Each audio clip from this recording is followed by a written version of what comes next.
Hello, everyone in Sammy Land. I hope you're having a Sammy-rific day. Thank you for tuning in to Childhood Money Memories.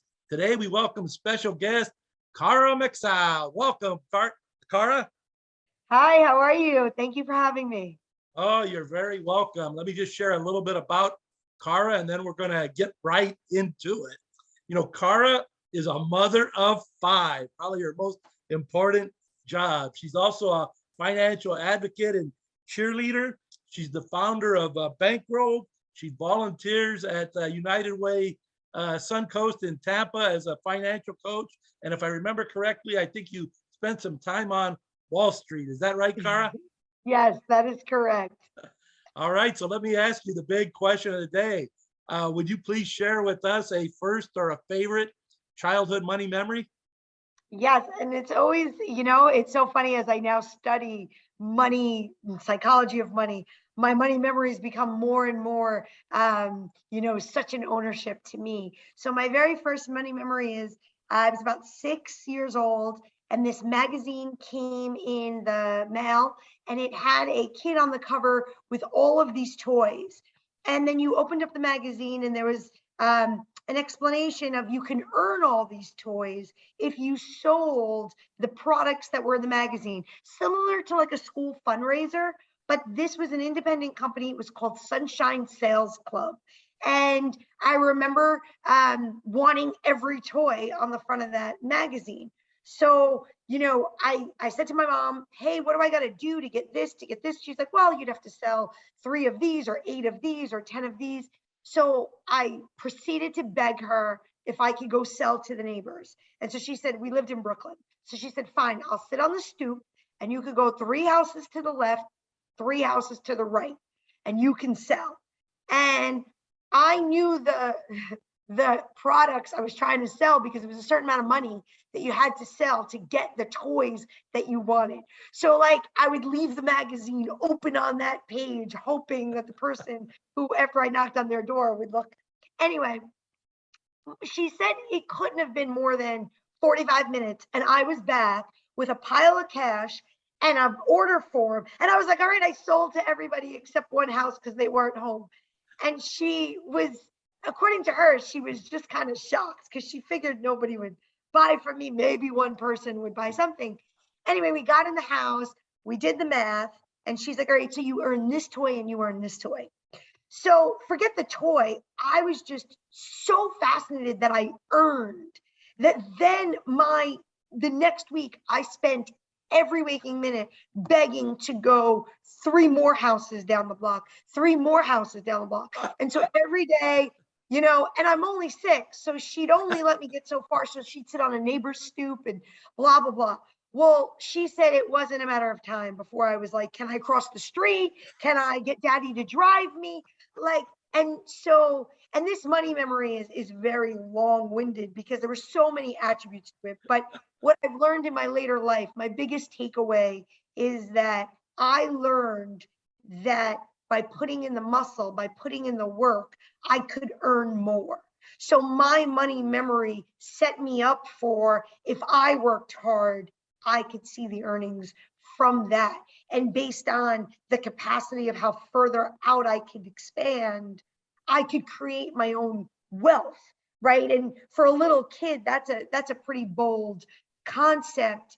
And it was purely because the number of houses exponentially increased the toy that I could earn, right? And so that was a concept at 6 years old that I could get.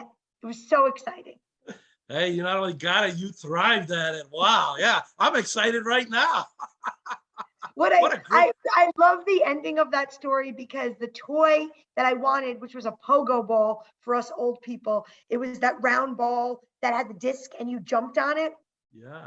So I think I needed to sell $400 and something worth of merchandise to get the pogo ball because they gave you about 10% of what you sold. Anyway, my mom said to me, there's a fine print here that says you can get the cash, not get the toy. So you would get from the $400 you sold, you'd get about $40. So I said, okay, how much is a pogo ball if we go to like Toys R Us? And the pogo balls in Toys R Us at the time were $29.99. So I was like, well, of course we should take the cash. And so my career was spent as an arbitrage derivatives trader. And I often say I learned the arbitrage at 6 years old, that if you can buy something at a cheaper price somewhere else and sell it off somewhere else, right? So that was my first lesson about value and fair value. And again, all at 6 years old.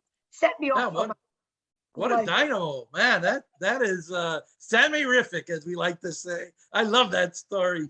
You know, and I particularly love the emphasis on earning. One of the things I like to share with parents, and I think this is because it was my experience, what my father didn't give me was an allowance. What he did give me were many earning opportunities. Yep. And so it sounds like you were just an enthusiastic earner, entrepreneur, and that seems to have been a theme throughout your whole life. Is that right? Yep. Yes. Wow. And it's fun. I think what I've learned as I've gotten older in life, and as I could afford more, and as we got into more situations, I learned that I really liked that idea of earning. Like, things never felt as exciting to me, let's say, when they were easily or more easily, just given to me. I liked that extra hustle, or that extra, energy that had to go into something. I love passion, when people put passion into something. And I think often what we do is we devalue things because the dollar worth of it is, we try to assess it to too many other things in our culture or in our surroundings, and then we devalue something for ourselves. And the truth of the matter is, the worth of it should be earned, but not only just in what it's dollar valued, but what it's valued to yourself. And I think for me, that was the lesson I got going to those extra. I had to put in the work, had to go to that next doorstep in Brooklyn. I don't know if you're familiar. Every house has like a 20, step stoop going all the way up. So if you walked all the way to the top of the stoop and knocked on the door and nobody was there, you had to put in that work, whether Wow, they were putting up. I feel like we're in church. I want to say, preach, Cara, preach. you're either that, or they actually don't let me sing very much because I'm never on key, but I would be singing, hey, amen, hey, amen. That is fantastic stuff. Yes. The other thing that you said, 3 words that really caught my attention were pile of cash. Yep. Something like those conversations with Benjamin, right? You're walking home with that. And again, this is where our youth today has a little bit, in my opinion, of a disadvantage, because cash, right? We know by 2030, cash will be virtually out of our monetary system. Everything is, electronic payment, digital payment, and whatnot, which is wonderful and allows transactions to happen that much faster. But getting intimate with your cash is really something, that I think is passed over, but there's such an importance to it. There's such an importance to it because often you'll look at those dollars, talk to any waitress or waiter who's dealt in cash, and they'll tell you, coming home with those dollars at the end of the night, there's a real direct correlation to what they had to do to earn those dollars, right? I waited on that table. They were so annoying. They were terrible. And they left me a good tip, or they didn't leave me a good tip. Or so there's some association. And I always say to people, I'm not good or bad. I think all the experiences are worth it because they all tell us a story, and they all allow us to know, kind of what we want to do or what we don't want to do. The first time you wait on a table, and those customers are terribly rude and they really leave you a terrible tip, you go home and you're like, oh, I don't know if I ever want to be a waiter or waitress again, right? Like that, it made me feel devalued. So I did my job, or I think I did a good job, and then somebody else put a value on me, right? And that starts to mess with your psyche a little bit. So having that pile of cash and looking at those dollars, looking back at all those faces that are on those dollar bills, talk to Benjamin, talk to Jackson, talk to Franklin, talk to Washington. And how did I get you? How did you appear here? You know, I think there's something to be said for that. I think I'm going to have to write a blog. Get intimate with your cash. I'm Make glad sure you. use I'm my glad you said that. Conversations with Benjamin is always the hashtag I use. Conversations with Benjamin. That's beautiful. Let me ask you, as a child, did you happen to have a favorite savings jar or piggy bank? You know, we had bank on Tuesday days. So from when I was Hmm. really small, I definitely had a bank. It was actually a funny big plastic bank that was in my room that I would put all my change in and whatnot. But I was very fortunate. We had a pro bank family. So, and the whole family, I'm the only person I've ever heard who's done this, but the whole family, and I mean the whole family, mother, father, my grandmother, my two uncles, everybody went to the bank together on Tuesdays. It was Oh, like wow. a meetup. So, and I don't know why Tuesday, because I don't know that anybody gets paid on Tuesdays. It was still back in the day of like, you know, you got your check. I think they all got it on Friday, but I guess for some reason or another, they agreed. And I assume it was more social, like, because I remember specifically after we all went to the bank, we went for coffee or we went for a treat or something as a group, but everybody met at the bank on Tuesdays. We all had the same bank teller, Mrs. Sabina. She knew us, the whole family. And whoever came. I mean, of course, everybody couldn't always make it, but we went. So I got into this routine of every Tuesday, I would go with my little savings book and give my money to the teller. And sometimes I had 10 cents, sometimes I had $1, like whatever, but everybody would ask. So I was accountable to all these people, way beyond my mother and father, right? My grandmother, my uncles, everybody would ask, what are you putting in the bank this week? How did you get that money? Like it was a conversation. And so I was often rewarded, not with any large substantial, let's say I had 50 cents to put in the bank. My grandmother might say to me, here's an extra nickel, so now you have 10% more. Like Hmm. they would say these things that I'm sure didn't make a whole lot of sense to me then. But what the biggest thing I teach parents when I teach them about, you know, with their kids' financial literacy is consistency. I don't have an opinion about allowance, no allowance, or, you know, you want to give money like this or give that. My big thing is whatever you do, do it consistently, because then the kid knows what to expect. So what I take from this is my lessons with these family members were consistent, right? There was a matching going on, or there was a proudness. There was one uncle, I don't ever remember him giving me money, but he was super proud. And it became someone I could talk to about money growing up. And what I've learned later in life was other people didn't have that. Money is a taboo topic. And I've got multiple family members that I can call up and have a very open, frank conversation with about money, costs of things, how it should get afforded, what's the best method to affording something. Is it credit? Is it cash? Is it, do I do this? Do I do that? And I recognize the education there was extremely valuable. Well, I'm so happy you shared that, because that's the whole point and purpose of childhood money memories, is to encourage families to talk more openly, more candidly, appropriately about money. Do you happen to save change now? Curious to know. You know, it's funny. There's a shortage on change. So if you have it, bring it to the bank. They That need is it. so true. So I save certain quarters. Just the kids and I are always, you know, they're big coin people. But I don't save so much change. And sadly, it's because there's we don't use cash so often. I mean, my kids, my 11-year-olds are using Venmo. You know, like I'll get a Venmo request for $1.28. And I'm like, why am I getting, and my son will be like, because I went to Dollar Tree and I bought a Snickers for my sister and you owe me that money. And I'm like, oh my Lord, like, are you kidding? Like I'm getting Venmo requests for $1.28.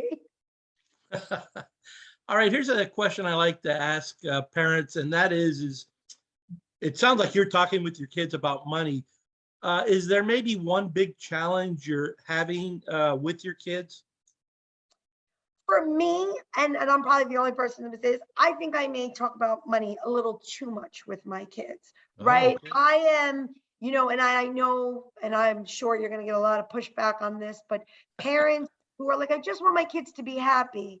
I've always said, I just want you to be able to pay your own rent, and then you can be happy. Like, not that happiness shouldn't be the top of the food chain, but I really believe if you can pay, I've yet to meet anybody who's happy who can't pay their rent. Yeah, that's a great point. So for me, I'm always talking to my kids about money. So much so that, at this point, I've had other people say to me, don't you think you've taken away your children's childhood? And I don't, because I think my kids have a pretty, nice gamut of real fun childlike behaviors, but they do have, significant financial skills, and they do understand a lot. And it's because we've had a lot of conversation, but I couldn't look, I believe money without education is completely irresponsible. And I recognize that the financial situation I grew up in is very different than the financial situation I was raising my kids in. And I've already worked hard. So I wasn't willing to live with less because I wanted my kids to experience maybe that extra hustle or that extra need for, is there money? Is there not money? But I needed to make sure that they weren't going to take for granted the amount of work or what went into getting what we had today.